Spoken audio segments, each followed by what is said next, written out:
Hi Joy. ఏంటి? ఏం కావాలి? అదేంటి జాయ్ అలా మాట్లాడుతున్నావు? అంటే నువ్వు కూడా ఆ రూమర్స్ని నమ్ముతున్నావా? నీకు తెలుసు కదా అలాంటి పనులు నేను ఎప్పుడూ చేయను అని. ఒకవేళ నువ్వు తప్పు చేయకుంటే లేయాకు అబద్ధం చెప్పాల్సిన పని లేదు. నువ్వెంతో మంచిదానివి, డిగ్నిటీ గల అమ్మాయివి అని అనుకున్నాను. కానీ నువ్వు ఇలాంటి దానివని అస్సలు అనుకోలేదు. నీ మీద నాకున్న ఇంప్రెషన్ మొత్తం పోయింది. దయచేసి నా దగ్గర నుంచి వెళ్ళిపో. ఇంకెప్పుడు నీ మొహాన్ని కూడా నాకు చూపించకు. అంటే దీనికంతటికి కారణం లేయా అన్నమాట. నువ్వు ఫస్ట్ నా కళ్ళ ముందు నుంచి వెళ్ళు.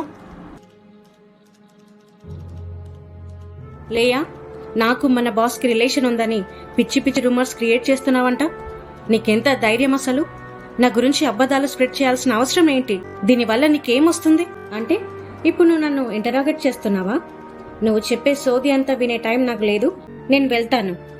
నా జీవితాన్ని నాశనం చేయాలని ఎందుకు అనుకుంటున్నావు లేయా? నేనేం తప్పు చేశానని? నీకు ఎలాంటి ఎక్స్పీరియన్స్ లేకున్నా మా సార్ని రిక్వెస్ట్ చేసి మరి నీకు ఇక్కడ జాబ్ ఇప్పించినందుక నాకు ఈ శిక్ష? అంటే నువ్వు ఇక్కడ నన్ను జాయిన్ చేయించావని నువ్వేం చేసినా నోరు మూసుకొని నువ్వు చెప్పిందల్లా చేయాలా? సారీ, అలా ఎప్పటికీ జరగదు. నిన్ను నేను ఇక్కడ జాయిన్ చేసినప్పటి నుంచి నాకు రోజు ఏదో ఒక సమస్య తెస్తూనే ఉన్నావు. అయినా ఏ రోజు నిన్ను నేను తిట్టలేదు సరికదా? కనీసం నీ నుంచి ఒక సారీ కూడా ఎక్స్పెక్ట్ చేయలేదు. నువ్వు ఇక్కడ జాయిన్ అయ్యాక ఒక థ్యాంక్స్ కూడా చెప్పలేదు. దానికి కూడా నేనేం ఫీల్ అవ్వలేదు. కానీ ఇప్పుడు నాకు మనశ్శాంతి కూడా లేకుండా చేస్తున్నావు. జాయ్కి నా గురించి ఎందుకు అలా చెప్పావు? తను నా మొహాన్ని కూడా తనకు చూపించొద్దని అంటున్నాడు. నీకసలు దేవుడంటే భయం లేదా? నాకు చేసిన దానికి తప్పకుండా మూల్యం చెల్లిస్తావు. అసలు నువ్వు దేని గురించి మాట్లాడుతున్నావో నాకేం అర్థం కావట్లేదు. నీతో మాట్లాడే టైం నాకు లేదు. Excuse me. అనవసరంగా తనని జాయిన్ చేశాను. నేను ఒకరికి మంచి చేస్తున్నానని అనుకున్నాను, కానీ దానివల్ల నా జీవితమే ఇలా అవుతుందని అస్సలు అనుకోలేదు. చూడటానికి ఎంతో నీతిమంతురాలిగా కనిపిస్తుంది. చూడు ఎలాంటి లూజ్ క్యారెక్టరు. అవును, కానీ మరి ముసలుడితో రిలేషన్ ఏంటి?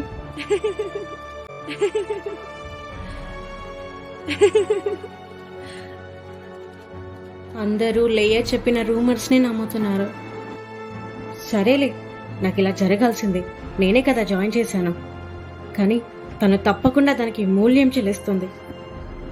అవునవును, మీరు చెప్పింది కూడా నిజమే. అదిగో మీ అమ్మాయి కూడా వచ్చేసింది. Praise lord aunty. సిరి, ఏంటి డల్గా కనిపిస్తున్నావు? ఇంకెవరు? ఆ లేయా వల్లనే. హా, మళ్ళీ ఏం చేసింది?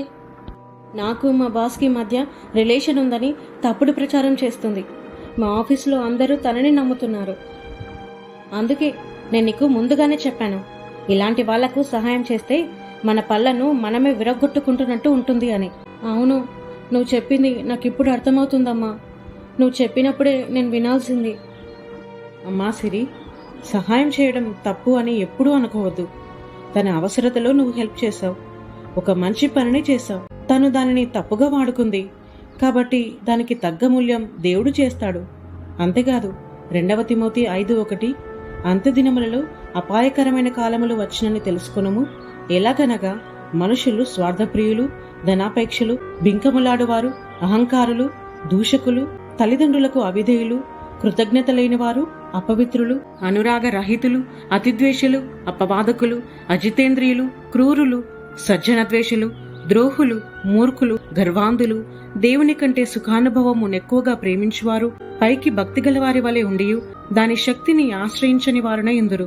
ఇట్టి వారికి విముఖుడవై ఉండుము.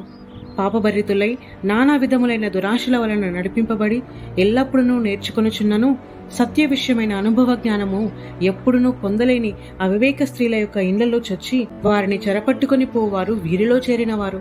కాబట్టి ఈ అంత్య దినాల్లో మనుషులందరూ ఇలాగే తయారవుతారని బైబిల్ చెప్తుంది. కాబట్టి నువ్వు దాని గురించి బాధపడకు. మనం ఇలాంటివన్నిటినీ చూసి ఆశ్చర్యపోనవసరం లేదు. ఎందుకంటే అంత్య దినాల్లో పరిస్థితులు ఇలా మార్చబడతాయని అన్నీ మనకు ముందుగానే దేవుడు బైబిల్ ద్వారా మనకు చూపించాడు. ఇప్పటి కాలంలో ఒకరి నుంచి మంచి నువ్వు అస్సలు ఎక్స్పెక్ట్ చేయొద్దు. కానీ నువ్వెప్పుడు మంచిగా ఉండటానికి ట్రై చేయాలి. మంచి మాత్రమే చేయాలి. ఎల్లప్పుడూ దేవుని వాక్యాన్ని ధ్యానించు. దాని ప్రకారంగానే నడువు. మత్తయి 24:35 చెప్తుంది, ఆకాశమును భూమియు గతించును గాని నా మాటలెన్నిటికీ గతించవు అని. కాబట్టి మనం కేవలం ఆయన మాటలను మాత్రమే ఫాలో అవ్వాలి. ఆకాశము క్రింద జరిగే వేటి గురించి మనం ఎక్కువగా ఆలోచించకూడదు, దాని గురించి బాధపడకూడదు. Thank you so much aunty. ఇప్పుడు నాకు చాలా రిలీఫ్గా ఉంది. మంచిదమ్మా. ఎవరది? నేను చూస్తాలే అమ్మా. సరే, నేను ఇంక వెళ్తాను. ఇప్పటికే చాలా ఆలస్యమైంది. సరే, అప్పుడప్పుడు ఇలా రండి. తప్పకుండా వస్తాను. లూసీ, ఏంటి ఇలా వచ్చావు? ఏదైనా సమస్య? అదేం లేదు సిరి, నువ్వేం టెన్షన్ పడకు. సిరి, తక్కువ ఖర్చుతో నా వంతు బిజినెస్ నేను పెట్టినప్పటి నుంచి నా కోసం ఎంతో చేశావు. ఎప్పుడు డబ్బు అవసరమున్నా అడిగిన వెంటనే ఇచ్చి చాలాసార్లు నన్ను ఆదుకున్నావు. అందుకు నేను ఎప్పుడూ నీకు రుణపడి ఉంటాను. నాకు కాదు, దేవునికి రుణపడి ఉండు. ఎందుకంటే అది నా శక్తితో కాదు, దేవుని కృప వలనే చేయగలిగాను. అవును, దేవునికి మహిమ కలుగునుగాక. సిరి, నీ నుంచి నాకు ఇంకొక సహాయం కావాలి. నాకు అర్జెంటుగా ఒక 10,000 కావాలి. నేను ఒక ప్రోడక్ట్ కొనాలని అనుకుంటున్నాను. ఎందుకంటే దాని గురించి చాలామంది కస్టమర్స్ వస్తున్నారు. కస్టమర్స్ కోరుకున్నదే కదా మనం ప్రొవైడ్ చేయాలి. అప్పుడే కదా మన బిజినెస్ బాగుంటుంది. నేను ఒక 2 రోజుల్లో ఆ అమౌంట్ నీకు రిటర్న్ చేస్తాను. ప్లీజ్ నాకు ఈ హెల్ప్ చేయవా? ఓ అవునా, నా దగ్గర అమౌంట్ ఉన్నాయి, కానీ అవి నేను మా అమ్మ కోసం ఒక హౌస్ కొనడానికి దాచుకుంటున్నాను. అప్పుడైనా ఇలా రెంట్ కట్టుకుంటూ ఉండే బాధ తగ్గుతుంది కదా. నువ్వేం బాధపడకు. ఒకవేళ నీకు అర్జెంట్ అయితే నేను తప్పకుండా ఇస్తాను. నీకు అమౌంట్ రాగానే నాకు తిరిగి ఇవ్వు. ఎందుకంటే నాకు ఒక ప్లాన్ ఉంది కదా, అందుకే. నేను ఖచ్చితంగా రిటర్న్ ఇస్తాను. ఎందుకంటే ఆ ప్రోడక్ట్కు మంచి డిమాండ్ ఉంది. నేను సేల్ చేయడం స్టార్ట్ చేయగానే ఈజీగా అమ్ముడవుతాయి. సో 2 రోజుల్లో అమౌంట్ రిటర్న్ చేస్తాను. నువ్వు నాకు చాలాసార్లు హెల్ప్ చేసావు. నిన్నెప్పుడూ నేను మోసం చేయను. సరేలే. అవును, నువ్వు గొప్పదానివయ్యాక మమ్మల్ని గుర్తుపెట్టుకుంటావా? అసలు గుర్తుపెట్టుకోవడమా? నువ్వెప్పుడూ నా మనసులోనే ఉంటావు.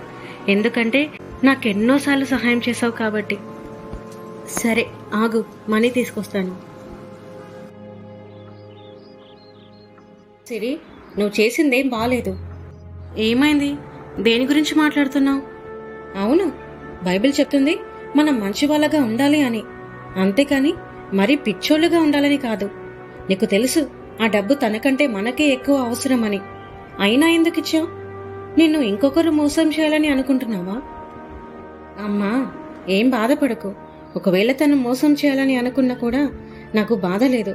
ఎందుకంటే దేవుడు నాకు తోడుగా ఉన్నాడు. సిరి, అది నువ్వేం బాధపడకు. నేను మనీ కోసం రాలేదు. నీకు చెప్పాను కదా, ఒక ల్యాండ్ చూశాను అమ్మ కోసం కొనడానికి అని. అవును, ఈరోజు ఆ ల్యాండ్ ఓనర్తో డీల్ ఫిక్స్ చేసుకోవడానికి వెళ్తున్నాను. నువ్వు వస్తావా? ఓ తప్పకుండా వస్తాను. పద వెళ్దాం. ఓ మై గాడ్, ఇంత పెద్ద ల్యాండా? అవును. Hello miss Siri. Hello sir. అదిగో అతనే. నేను వెళ్ళి మాట్లాడొస్తాను, నువ్వు ఇక్కడే వెయిట్ చేయి. ఓకే. నిజంగా సిరి ఇంత పెద్ద ల్యాండ్ కొంటుందా? అంత డబ్బు తన దగ్గర ఉందా? నిజంగా నేను నమ్మలేకపోతున్నాను. అలా ఎలా కొంటుంది? Okay sir, thank you. మనం రేపు బ్యాంక్ దగ్గర కలుద్దాం. అక్కడే మీ అమౌంట్ సెటిల్ చేస్తాను. ఓకే. పద ఇంకా వెళ్దాం. డీల్ ఓకే అయిందా? అయింది. ఎంతకి ఒప్పుకున్నాడు? 8 lakhs. ఏంటి, ఇంత పెద్ద ల్యాండ్ కేవలం 8 lakhs? అంత తక్కువకి ఎలా ఒప్పుకున్నాడు? నువ్వెలా మేనేజ్ చేసావు? అతనికి చాలా ల్యాండ్స్ ఉన్నాయి. ఫస్ట్ 10 lakhs అన్నాడు, లాస్ట్కి 8 lakhsకి ఒప్పుకున్నాడు. నిజంగానా? చాలా తక్కువకి మంచి ల్యాండ్ సంపాదించుకున్నావు. గ్రేట్ అసలు. ఇది అస్సలు కరెక్ట్ కాదు. అంత తక్కువ అమౌంట్కి తీసుకోవడం ఏంటి? ఆ ఓనర్ని సిరి మోసం చేస్తుంది. నేను ఆ ఓనర్ దగ్గరికి వెళ్ళి ఆయన కళ్ళు తెరిపిస్తాను. అసలు అంత తక్కువకి అమ్మడం ఏంటని అడుగుతాను. ఆ ల్యాండ్ కనీసం 20 నుంచి 25 లక్షలు ఉంటుంది. అమ్మా, ల్యాండ్ డీల్ ఓకే అయ్యింది. రేపే అమౌంట్ సెటిల్ చేస్తాను. వెంటనే ల్యాండ్ మన సొంతం అవుతుంది. వావ్, దేవునికి మహిమ కలుగునుగాక. Hello sir. మీరు ఆ సిరితో వచ్చిన అమ్మాయి కదా? అవును, మీరు చాలా తప్పు చేస్తున్నారు. అసలు అంత పెద్ద ల్యాండ్ని అంత తక్కువకి ఎలా అమ్ముతున్నారు? అవును, నాకు అవసరం ఉండి అమ్ముతున్నాను. నువ్వు ఏం చెప్పాలనుకుంటున్నావు? ఆ ల్యాండ్ని వేరే వాళ్ళైతే సిరి చెప్పిన అమౌంట్ కన్నా 2-3 టైమ్స్ ఎక్కువ ఇస్తారు. అలా నీకు ఎవరైనా తెలిస్తే తీసుకురా. డబ్బు ఎక్కువ వస్తుందంటే నేను మాత్రం ఎందుకు కాదంటాను? సరే, తీసుకొస్తాను. కానీ అందులో నాకు 10% కావాలి. Okay, no problem.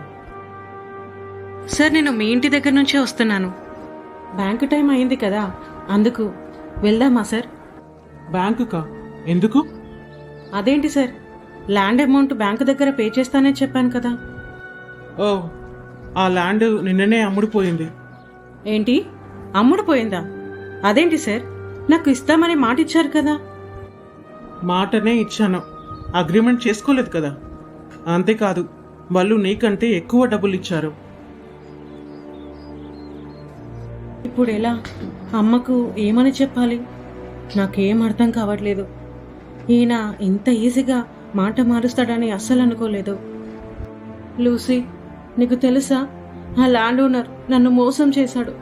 నాకు ఇస్తానని చెప్పి వేరే వాళ్లకు అమ్మేశాడు. అవునా? అలా ఎలా చేస్తాడు? ఆల్మోస్ట్ సెటిల్ అయిపోయింది అన్నాక ఇప్పుడెలా మాట మారుస్తాడు? ఏమో, నాకు తెలీదు. ఇప్పుడు అమ్మకు ఈ విషయం ఎలా చెప్పాలో నాకు అర్థం కావట్లేదు. నువ్వేం బాధపడకు సిరి. నిన్ను చూస్తే నాకు చాలా బాధగా ఉంది. ఎన్నో ఆశలు పెట్టుకుని ఉంటావు. పోనీలే, దేవుడు నీకు ఇంతకన్నా మంచి ల్యాండ్ ఇప్పిస్తాడు. అవును, ఆ నమ్మకం నాకు ఉంది. సరేలే, నేను వెళ్తాను. చూడు, అమాయకంగా ఎలా మాట్లాడుతుందో. అంత తక్కువ అమౌంట్కి అంత పెద్ద ల్యాండ్ కొనేద్దామని.